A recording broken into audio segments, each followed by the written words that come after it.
आज से हम रेरा डॉक्यूमेंट को सेक्शन बाय सेक्शन समझेंगे। वही बोरिंग डॉक्यूमेंट जो प्रॉपर्टी बाय करने से पहले सबसे इंपॉर्टेंट हो जाता है। ऑब्जेक्टिव एकदम सिंपल है, आपको रेरा डॉक्यूमेंट देख के रियल इंसाइट निकालना आ जाए। No confusion, no assumptions. RERA documents approx 45 से 50 पेजेस का होता है और उसका पहला सेक्शन सबसे फाउंडेशन वाला होता है, project identity and basic truth.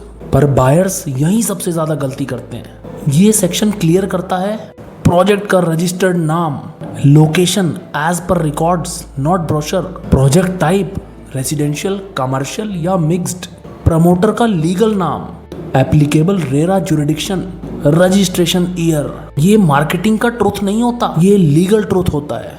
Future में जब भी आप कोई ऐड देखो तो सबसे पहले वेरीफाई करो name plus promoter plus phase exactly RERA page से मैच करते हैं या नहीं, और थोड़ा सा मिसमैच भी एक्स्ट्रा वेरिफिकेशन मांगता है। इसी सेक्शन के अंदर पार्ट ए होता है। यहाँ आपको मिलता है कंपनी का registered address, official mail ID, phone number, website, PAN number and CIN number, MD, directors and partners detail. ये सिर्फ फॉर्मेलिटी नहीं है, ये ट्रेसेबिलिटी का प्रूफ होता है।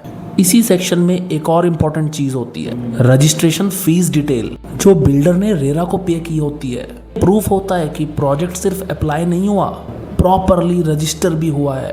तो अगर आपको ये सेक्शन समझ में आ गया तो आप 50% मार्केटिंग नॉइस ऑटोमेटिकली फिल्टर कर दोगे, और यहीं से सीरियस बायर और कैजुअल बायर में फर्क आता है। आज हमने सिर्फ पहला सेक्शन कवर किया है। नेक्स्ट वीडियोस में रेरा के हर एक सेक्शन को इसी तरीके से सिंपल लैंग्वेज में तोड़ेंगे, ताकि रेरा डॉक्यूमेंट आपको डराए नहीं, आपको और पावरफुल बनाए। अगर आप प्रॉपर्टी बाय करने का प्लान कर रहे हो और इस रेरा सीरीज को कंप्लीट देखना चाहते हो तो चैनल को फॉलो कर लेना।